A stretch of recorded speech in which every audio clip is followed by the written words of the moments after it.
Hello, everybody, and welcome to this Connecting with Nature and Animal Wisdom podcast and video. And here today is Melia Brent-White from Australia. Hello, Melia, and welcome. Hi, Miriam. Thank you. And today we are having some messages. And what came up for you, Melia, was the theme of change.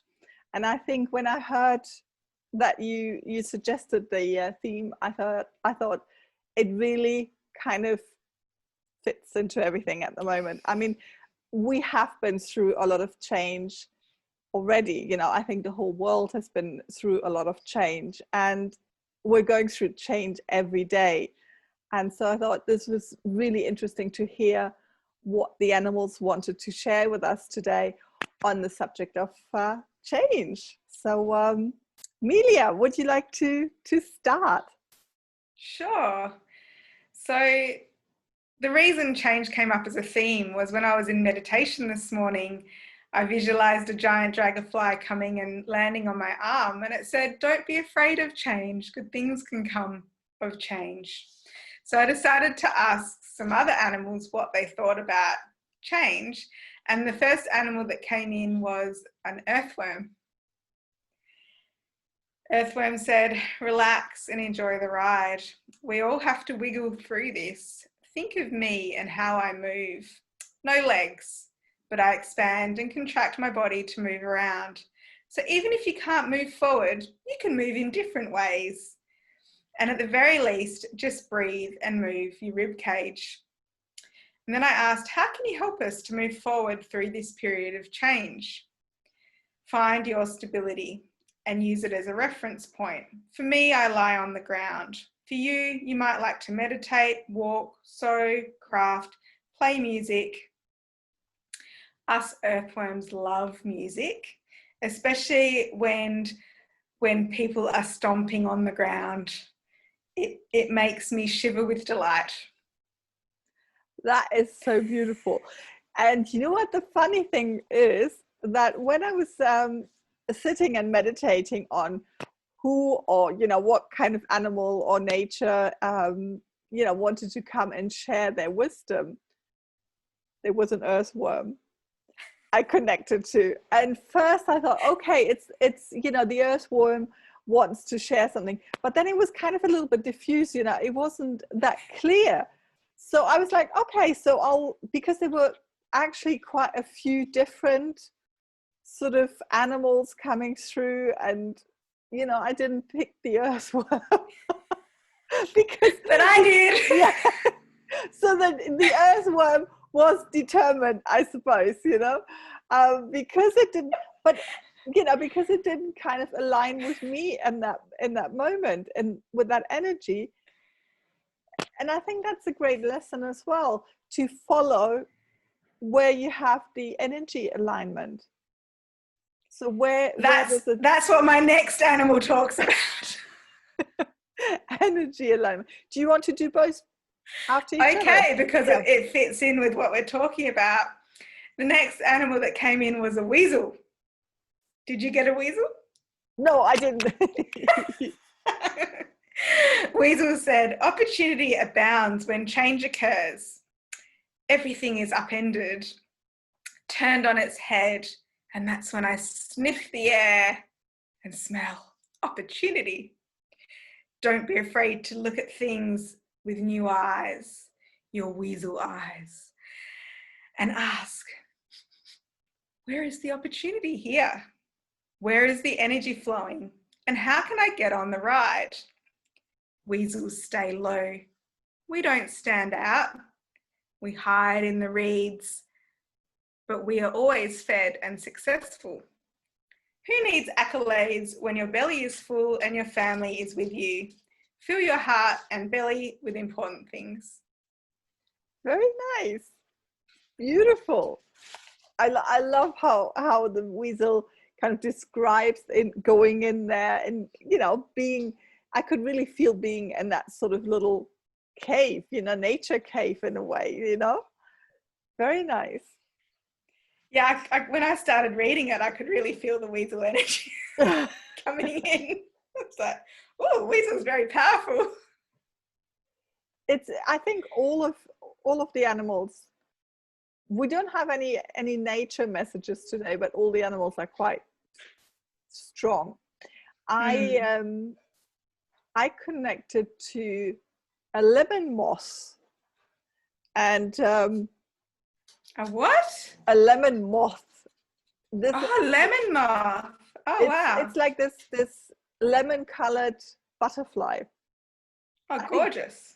So anyway, so I asked the lemon moth the name. This is a little bit funny because he said, my name is Clochard, which is the French word for homeless, homeless guy. But he said, my name is Clochard. And, I kind of asked a few times, are you really sure? Is this your name? And are you, did I understand this right? And yeah, I did. And the lemon moth lives in rural France in the middle of beautiful hills and fields. And this is what he said. He was very short and precise on the subject of change. Change is life, and change is transformation. All you have to do is follow the energy, and one day you emerge from the darkness as this beautiful being.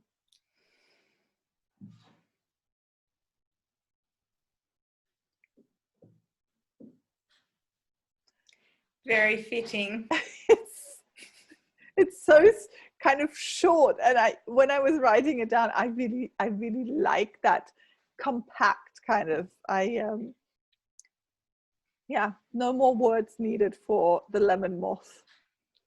And I think we all have to trust in that, in that beautiful being that's inside all of us, and trust that even though we might go through challenging times, there is a butterfly or a lemon moth inside all of us. At some point, we might meet them. And the thing is, I mean, he also talked about this following the energy, using your energy compass inside you, in your heart, follow that feeling of flow. And I'm getting the feeling, I'm following the feeling of flow, but I'm getting the feeling that a lot of animals navigate like that, and then navigate change like that by tuning into the energy. And this is actually what my next message talks about. I connected to an Arctic wolf. I love the wolf energy. You saw my dog howling and us howling together. And it's just like, for me, it's a very supportive and exciting energy, but not kind of, but still calm. So a wolf came forward, and I was very happy. And I asked the Arctic wolf where he was from, and it's a female wolf. Her name is Mayu, and she lives in Greenland. And this is what she said on the subject of change. Even if you're afraid of change, you can't stop it. We wolves are constantly tuned into our surroundings and nature. And when we feel an energetic change coming, we align our energy to the change energy so that we can ride the wave of the new energy. Usually what emerges from that change energy is something new and beautiful, such as spring after a long and cold winter.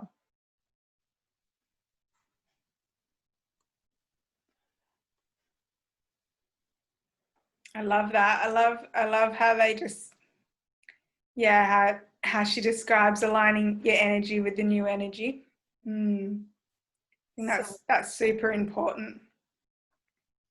And it kind of, when I was writing it down, it kind of reminded me of the time of the big changes, the lockdown, the sitting at home. And I know that a lot of people, for them, it was quite hard to adjust to that change, to that situation.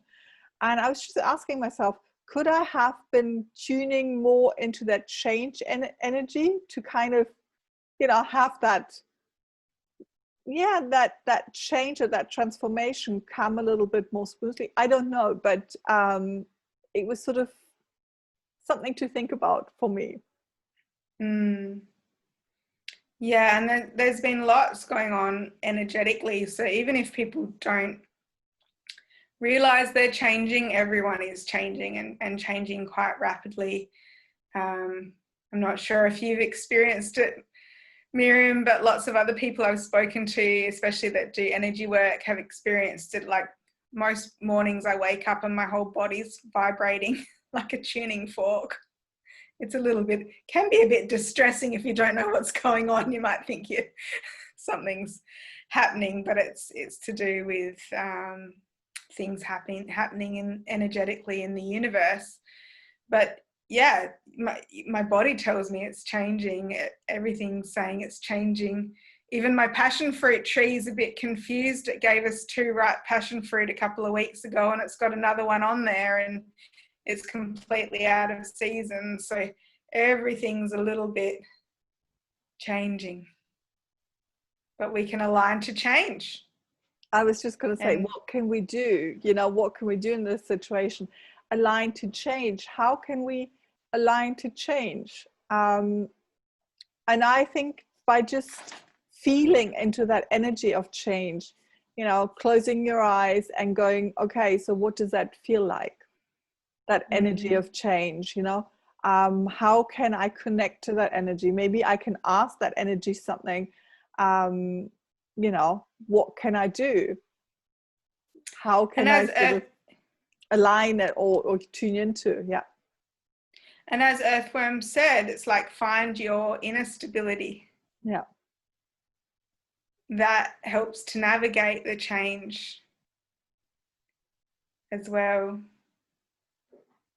Just something that's a bit rhythmical and kind of aligns you to yourself, because we have that choice to align to other people's frequencies or other frequencies, or we can choose to align to ourselves. And I mean, what Maya said, no, I think Clochard said that it's transformation. It's not ending. It's not death. It's life. It's transforming. It's going on, And I think that a lot of people are afraid of change because it has a bit of a death feeling to it, like an ending of something. And if we look at it from that point of view, that it is just a different putting together of that energy, it's just changing. It's not ending. It's going on. It's transforming. So and this is where like our human tendencies of attachment come in. We're just about to sell our house or put it on the market again, and even I noticed that it's like, I want to move forward, but life's pretty cozy here. Yeah. And just all those different things that come up for me in my body, and it highlights all my own attachment and shows me, okay, attachment, here's a highlighter. Go and do your work. Let go of all of that stuff and see. It's like that courage to step into the unknown and just see what happens. But still, even though I work in this field, I still get quite a bit of resistance. But I still feel there's a tiny bit of like an excitement, there's a quality of, like the Weasel said, sniff out the opportunity. And even though we might get a little bit fearful of big changes in our lives, because we need to recalibrate everything, in our life again. And, on the other, that's kind of scary, but on the other side, there's also an underlying kind of excitement, like a vibrant, a sort of sparkly kind of energy, or, this is what I'm picking up. That's like there's life there. Yeah. Yeah. That's remember we did that Nature Wisdom for Difficult Times recording, and the coronavirus said when I chatted to it, it was going to help us to decide whether we wanted to live, to truly live, Yeah. or to like live and be a bit dead inside. Yeah. It's about waking up from apathy. And I think there has been a lot of change where people during this time where people actually thought about this, how they want to live. You know, the some places made a big profit during this time, you know, places that sold plants and home improvement things, you know. So people are starting to, you know, because your cocoon, you know, when you like a lemon moss, you know, make it nice, you know, go in there and make it nice for you to be able to emerge as that beautiful being.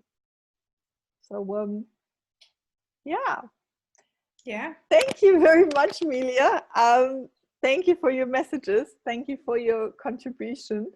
And I thought it was really nice, you know, having these, you know, these different messages, even though they're quite similar in a way, to let us, you know, have us talk about change, have us think about, ponder about change. And yeah, and maybe by doing this, we talked about this before, we can sort of introduce people to animal communication and nature communication and just intuition, you know, tuning into these different energies, so that it's not something that is a little bit weird or just, you know, some people do. Everybody can do it. And Mother Earth is ready to share her wisdom with everybody. And I just love how when we connect, the thread of consciousness just runs through everything. And it's such a beautiful thing to experience. It is. So thank you for today.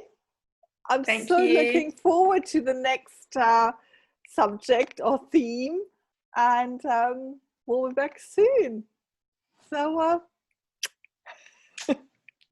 bye-bye. Bye-bye.